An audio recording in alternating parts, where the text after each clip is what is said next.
যার মেধা কম থাকা সত্ত্বেও সে নিজের চেষ্টা আর পরিশ্রম দিয়ে সামনে এগিয়ে যায়, সেই হচ্ছে সমাজের প্রকৃত মেধাবী মানুষ।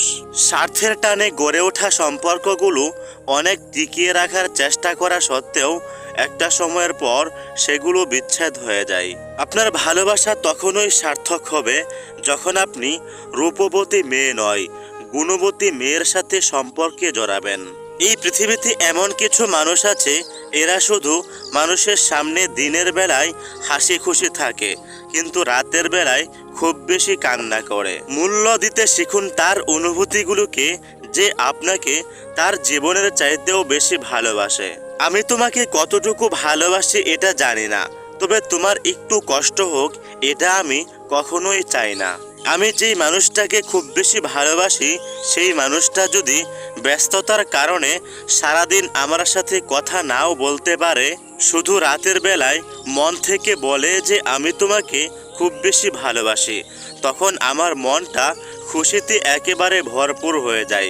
সারাদিনের হতাশা মুহূর্তেই দূর হয়ে যায়। আপনার হাতে প্রচুর সময় আছে বলে সময় অপচয় করবেন না, কারণ এমনও হতে পারে একসময় আপনার কাছে অনেক কাজ থাকবে কিন্তু সময় হয়তো থাকবে না। দুঃখে ভরা উপন্যাসের বইয়ের শেষ পাতাটাও উল্টিয়ে পড়া যায়, কিন্তু দুঃখে ভরা জীবনের গল্পের পাতা উল্টাতেও অনেক কষ্ট হয়।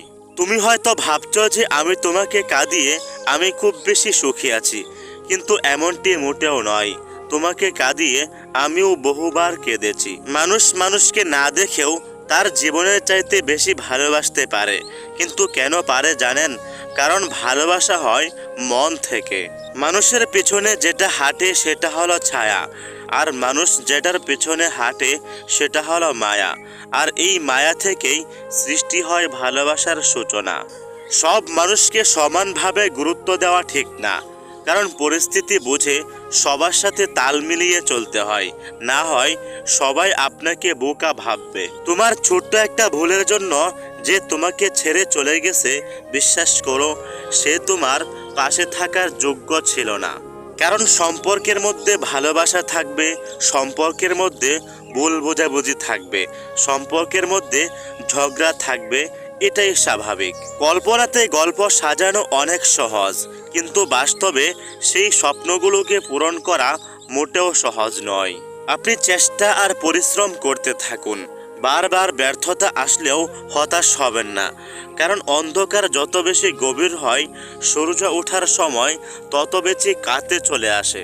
নিজের সবচেয়ে প্রিয় মানুষকে কষ্ট দেওয়ার জন্য আপনাকে কোনো বখাটে পোলাপাইন সংগ্রহ করতে হবে না, তাকে শুধু অবহেলা করলেই যথেষ্ট। আপনি জীবনে পিছিয়ে পড়েছেন এমনটা কখনো ভাববেন না, কারণ সামনে এগিয়ে যেতে একটু চেষ্টা করলেই সামনে এগিয়ে যেতে পারবেন।